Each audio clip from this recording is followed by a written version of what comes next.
I often say that my journey to Unitarian Universalism began when I walked through the wooden doors of this Unitarian Universalist congregation and saw two women of color on this chancel.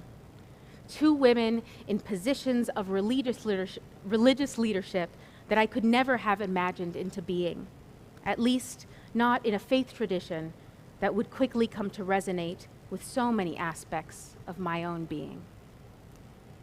The eldest child and grandchild of Cuban American exiles, I grew up in grandparents' houses illuminated by candlelit devotional shrines to La Virgen de la Caridad and replete with the prayerful murmurings of the rosary.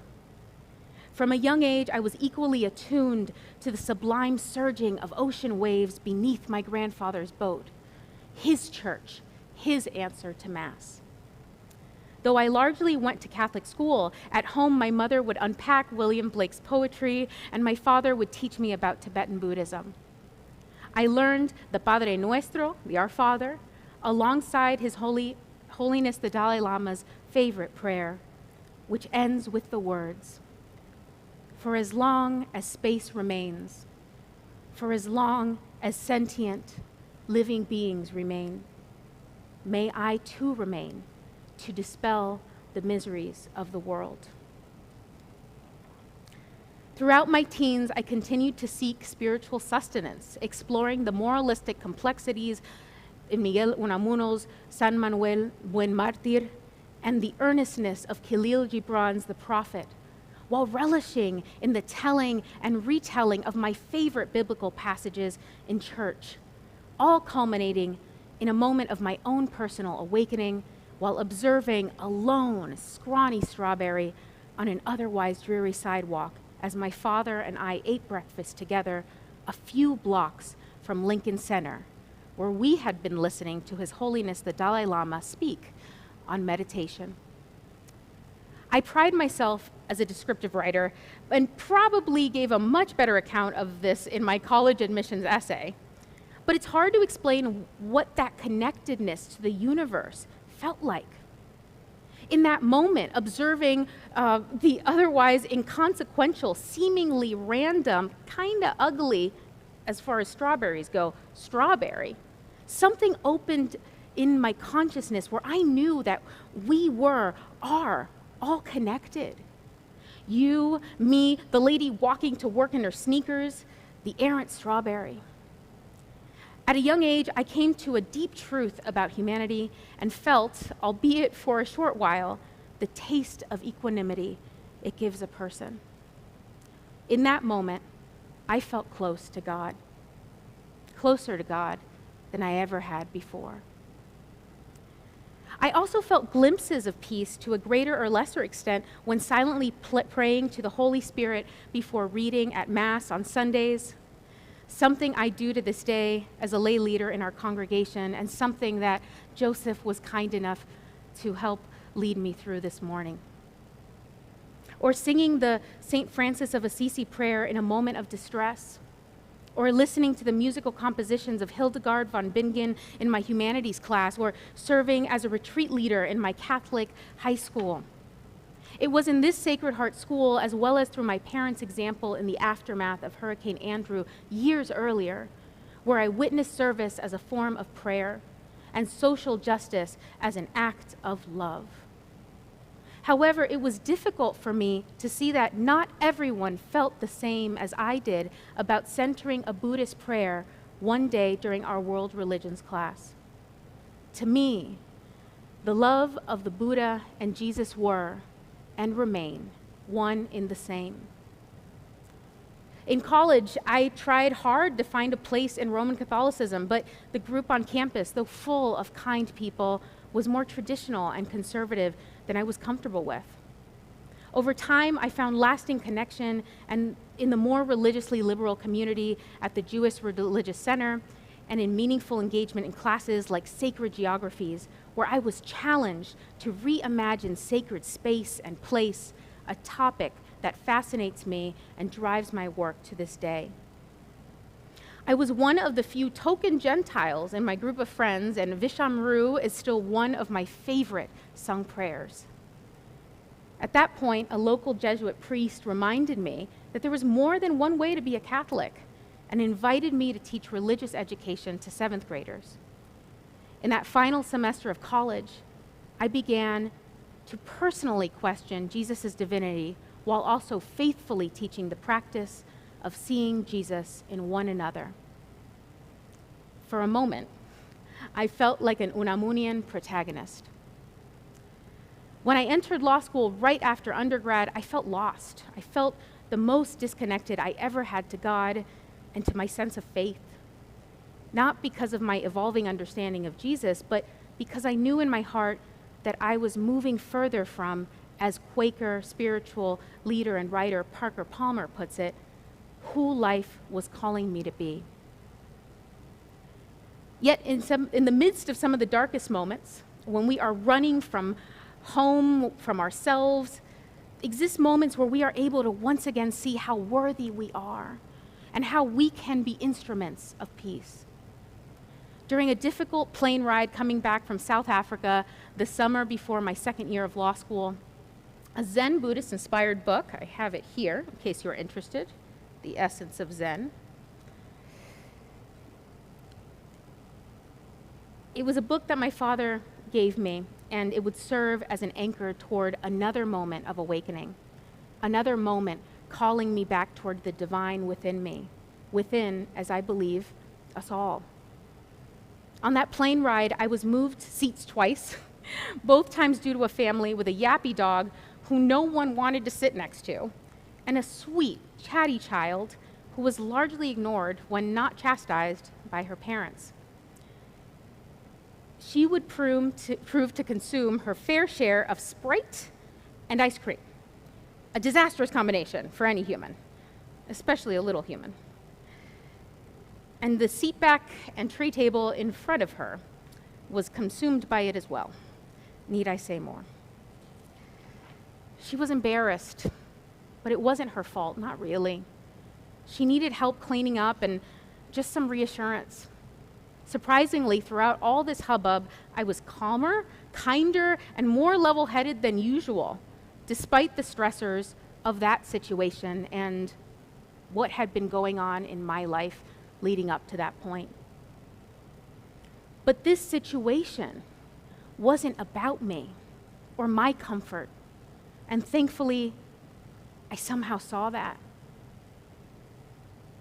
Bottle of champagne in tow, a gift from the flight crew at the end of the flight, I remember being a line at customs, unexpectedly lauded by some of my fellow passengers who had had enough of that loud American family.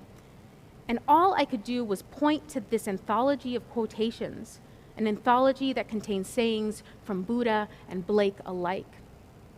Something moved through the text and guided me that day to act more compassionately to this young girl in need of my love and understanding. The spiritual practice of reading this text centered me so that I could best sense and serve and center the needs of others.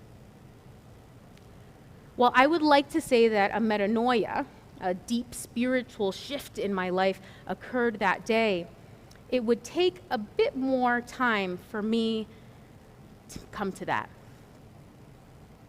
It was not until a meditation and mediation class I audited late in law school that I began to more actively work toward what I could do on a daily basis to open up space within myself to be more fully present when serving other people. In that class, I experienced my first body scan meditation and was introduced to Qigong meditation by Sifu Anthony Corahais. As a person with attention deficit disorder, sitting meditation was and is still sometimes particularly problematic.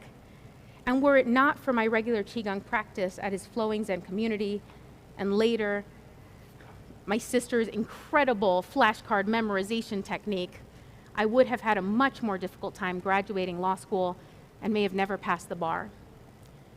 What this solidified for me is the notion that no woman, no person is an island, and while I often attempted to practice my faith in solitude, it is something that I must live out in community. Looking back on it now, what eventually brought me through the doors of my first Unitarian Universalist church experience, right here, was not only the search for personal awakening, but the need to do so in a grounded community that reminded me of and held me in many of the best parts of my upbringing. I am grateful, so grateful to my parents for giving me the tools to navigate my own spiritual yearnings and for teaching me at a young age that a person can choose their own spiritual path. As someone who grew up in a home where science and religion were not mutually exclusive and where praying at church on Sunday and meditating at home were practically synonymous, when I later found Unitarian Universalism, and at the suggestion of one of those college friends, I thought I had come home, and in many ways I have. What is it about Unitarian Universalism that makes you feel welcome? At ease? Is there something within our faith, within our community, that brings you joy or validation? What is it that brought you here in the first place and keeps you here, even when our religious tradition brings challenges to your life's journey?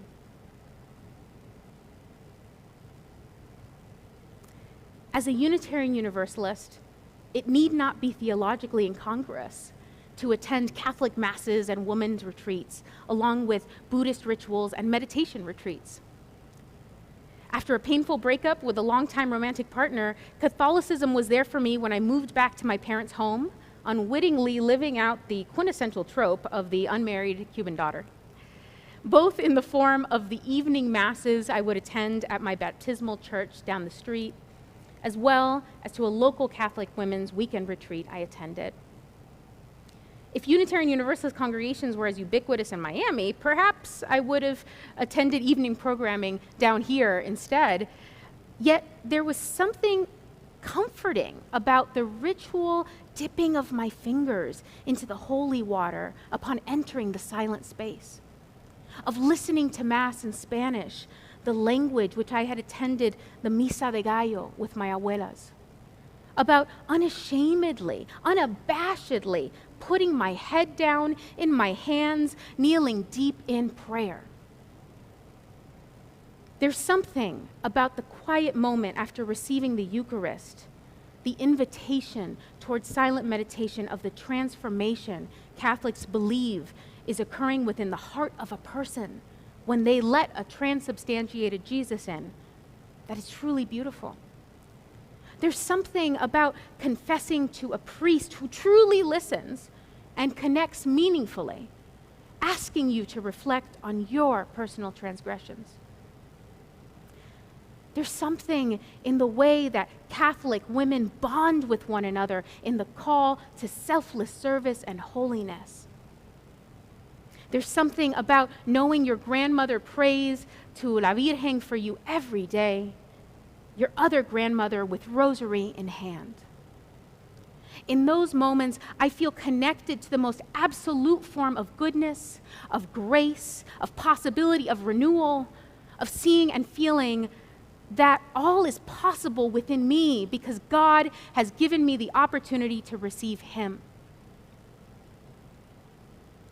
Yet that moment isn't there for me as readily if I'm not feeling accepted, seen, or included in that house of worship. This generally happens for me when a comment comes from the priest's homily or other church leaders' remark that is anti-LGBTQ+ or is particularly patriarchal.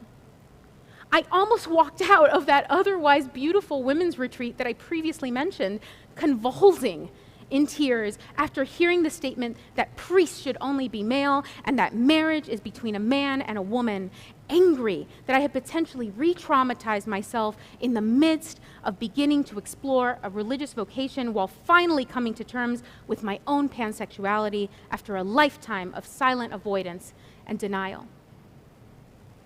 However, I did not walk out.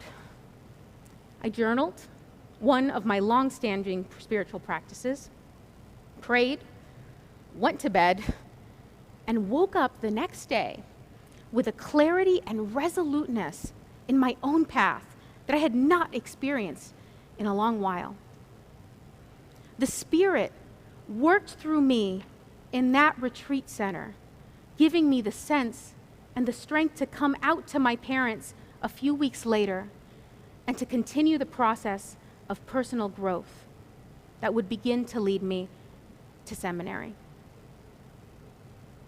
Increasingly over the years, as I permitted myself to lean into a truer version of myself, I felt less and less inclined to call myself Catholic, not only out of respect for the Catholic faith and an aversion to consider myself what others would dub a cafeteria Catholic, picking and choosing what suits me, but out of my respect for my authentic self as God made me.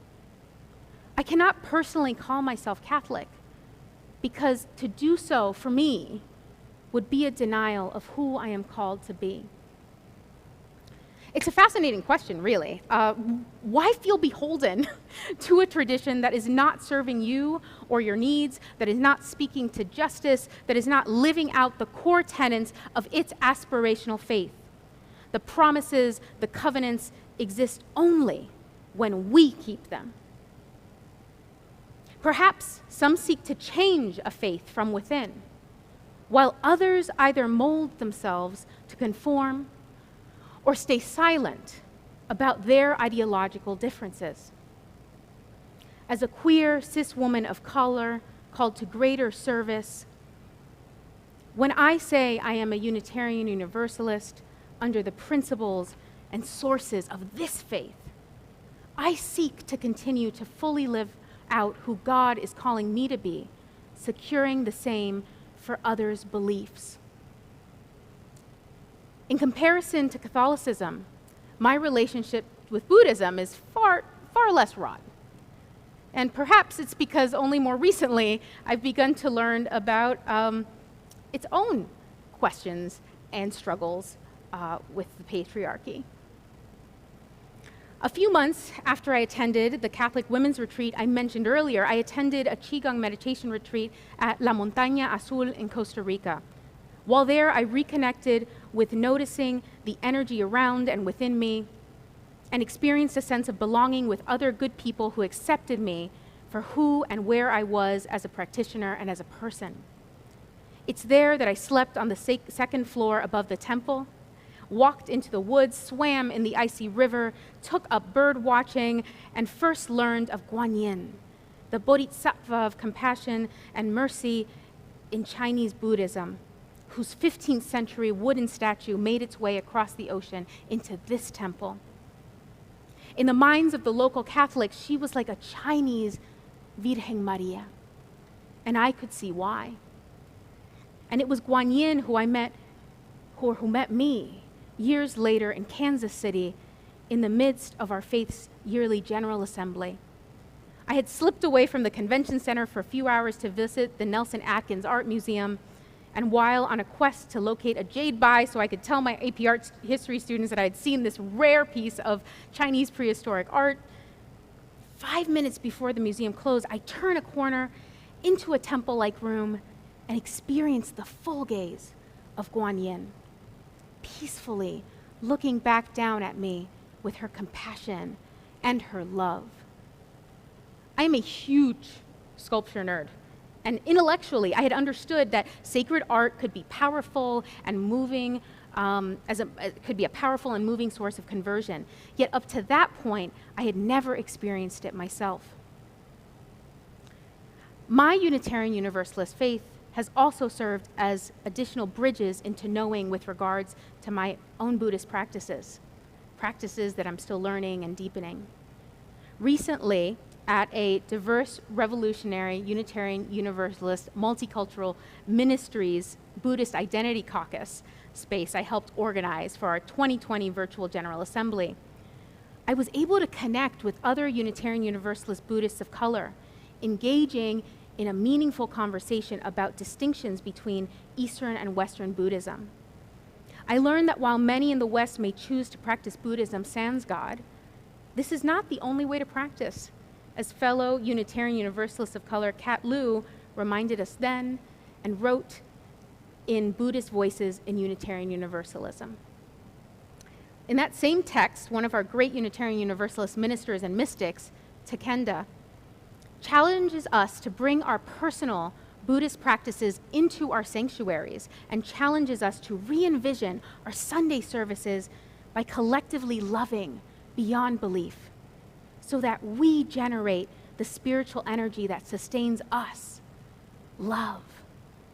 Something I experienced as a participant in her mysticism and worship workshop at my first General Assembly in Providence, and something I have experienced here with you all. While I sometimes still have trouble openly identifying as a Buddhist due to lapses in my practice, so much of what drives my ethos and conviction as a person is rooted in the Tibetan Buddhist teachings of my youth. Recently, during a packed Buddhism class organized at our congregation by Reverend Tom as part of adult religious exploration, he invited a series of local Buddhist monks, priests, lamas, and practitioners from various traditions. When that day's guest speaker, the Venerable Lama Karma Chotso, began to instruct us in some of the paths of Tibetan Buddhism, I realized that much of what this brilliant, calm, holy woman spoke of felt incredibly familiar to me. I also realized that I still have much to learn, much to practice. That day, I had the privilege of inviting my father along, and he was sitting right next to me. That day, we meditated together in my place of worship. Again, 6.5 years after I had first walked through those beautiful wooden doors, I feel like I had come to my spiritual home. And perhaps you would say, but Cassie, you have never left us. And I haven't. But it hasn't been easy. Although we as a faith may like to believe that we are more amenable to incorporating elements of Buddhist practices into our services and integrating meditation into other parts of our faith tradition, not too far from our failure to acknowledge more theist Buddhist traditions is our sometimes derisive rejection of the divine versus historical Jesus. I have had the experience of preaching in a situation where the use of God in a reading is anathema, and then standing at this chancel years later, boldly reading from the apocryphal Gospel of Thomas. I'm certain that I am not the only Latina in our wider community, our wider UU community, who has felt like she has had to leave God at the door, lest she out herself as a proud believer in the divine, left to work through her many complexities of, as a feminist, praying to the gendered Lord of her youth, to discuss mystery without being shamed for the supernatural, to revisit the matter of Jesus' divinity and Buddha's enlightenment, to attend an online Catholic Easter vigil only to weep over 2 readings from the prophet Isaiah and wonder who she could discuss this with in our congregation. Thus, it was really only when I began connecting with other Unitarian Universalists of color on a national and now more local level, I realized that there was still a home for me too. Through the UU College of Social Justice's Thrive, Grow Racial Justice workshop, I was invited to delve into my heritage, to call upon my ancestors. I was invited not to reject my ancestral faith traditions, but to honor them and openly discuss them. Never had I been in a room with so many who identified so differently and also who held all of me. And I don't want to give you the impression that these conversations were easy. Far from it. They definitely weren't. It was on that journey of honoring my heritage and in facing the reality of it in all its beauty and ugliness, of all its love and openness, of all its generosity and its racism, that I began toward truly honoring and understanding and loving myself so I could love those around me. As I understand it, Unitarian Universalism is for seekers, for those who yearn to find truth and meaning within community and who are open to experiencing the mystery and wonder of life. Yet for many of us who are converts to this faith, that doesn't mean that we have to leave our childhood faith traditions at the door if we don't want to. We have to make spaces within our communities and within ourselves to work through our pain and heal so that we may serve one another and this faith more fully. Just because I have a complicated relationship with my Catholic upbringing shouldn't mean that I should stay in the closet about it while in Unitarian Universalist spaces. I shouldn't have to tiptoe around the fact that one of my main spiritual texts is by Trappist monk and Catholic mystic Thomas Merton. That 1 Corinthians 13, 11 through 12 is quite literally tattooed on my back. Take that as you will. And that liberation theology cannot be ignored. Instead, I can open up about it, as I'm doing now, and see who else wants to contemplate this with me. Like mine, there are many voices we still have yet to hear when it comes to the intersectional potential of our pluralistic faith, the multi-religious potential of our pluralistic faith. Voices who would like not to dismiss the divine as merely supernatural, but to engage in active dialogue and practice about the power and potential of it in our lives to move us to action. To move us to action, like the late Congressman John Lewis's faith moved him to action. However, the fact that there's now a greater place for this perspective within this community serves as further affirmation of the need to hear these voices within our faith, within our wider faith, of the need for each of us to either be those voices or elevate them without fearing that our own will be lessened or diminished, and of the need for us to support those who have so much to say but need only be asked. For as Unitarian Universalists living and breathing and protesting injustice and vitriol and apathy within Miami and beyond, we are called to be voices for this faith, voices for a religious tradition that leaves room for these kinds of conversations. A non-creedal, co-created community, yet a religious tradition nonetheless. Together, my local, beloved UU Miami and national Drum Unitarian Universalist community gave me the strength to leave the law and live more fully into where life was calling me to be. Yet it would not have been possible without that visible representation and mentorship that found me along the way. For a person like me, breaking with the familial and cultural status quo was no easy feat. Without Reverend Wendy Pantoja and Dr. Roxanne Pickens as her worship associate my first day here, two women who would become my first mentors in this faith. And without other white ministers and ministers of color offering me guidance, encouragement, and leadership opportunities along the way, and the support of white, Black, Indigenous, and other lay people and lay leaders, congregants and members of color, I am not so sure I would be standing here on this chancel today. When I preach as a bilingual lay leader and pray as a Unitarian Universalist, I find myself drawing upon both my roots in Tibetan Buddhism and in Roman Catholic mysticism, the latter of which is often trickier to bring into a more humanist and atheist-leaning Unitarian Universalist context.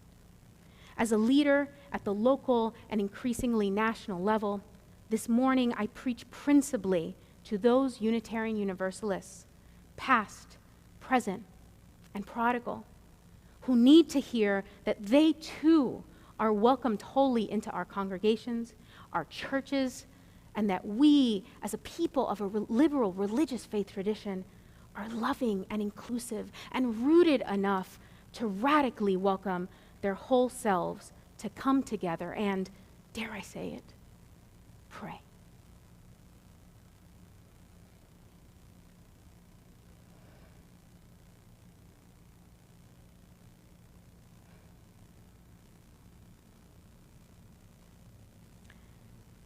This congregation is sacred to so many of us, supported so many of us.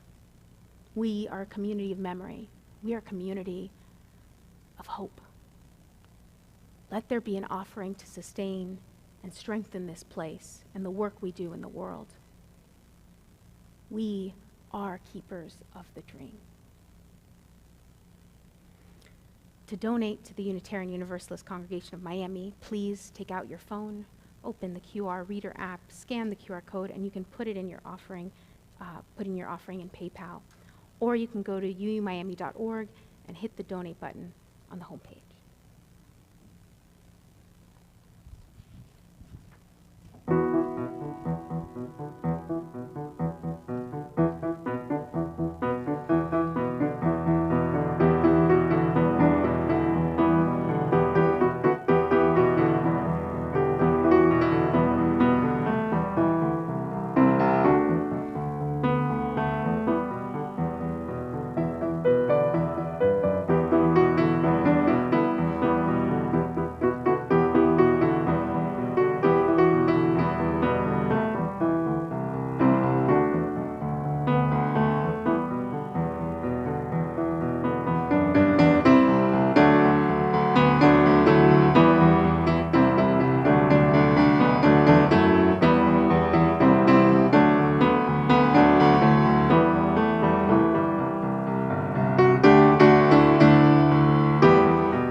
And now, some gratitude. There's so many people who contributed to making this day possible. We thank Steve Snyder for running our live stream and caring for our glorious campus.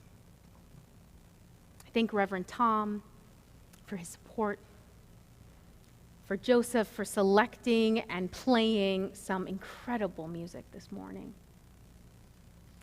for Glima helping us advertise this, Maria Poviano's bishop being our chaplain / chat guru, and finally, all of you. I truly feel honored and blessed to be here with you today. Thank you for the opportunity.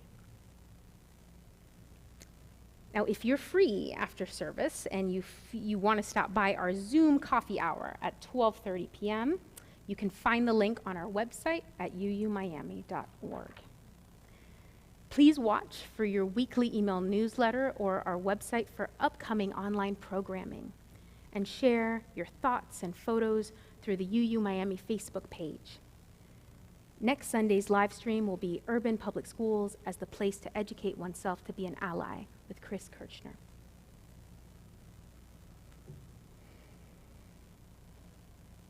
Familia, as we make our way back into the hubbub and complicaciones and beauty of our lives, I invite you to pray with me the words of Bengali poet Rabindranath Tagore. Let me not pray to be sheltered from dangers, but to be fearless in facing them. Let me not beg for the stilling of my pain, but for the heart to conquer it. Let me not crave in anxious fear to be saved, but for the patience to win my freedom. Amén y bendiciones a todos. Go in peace.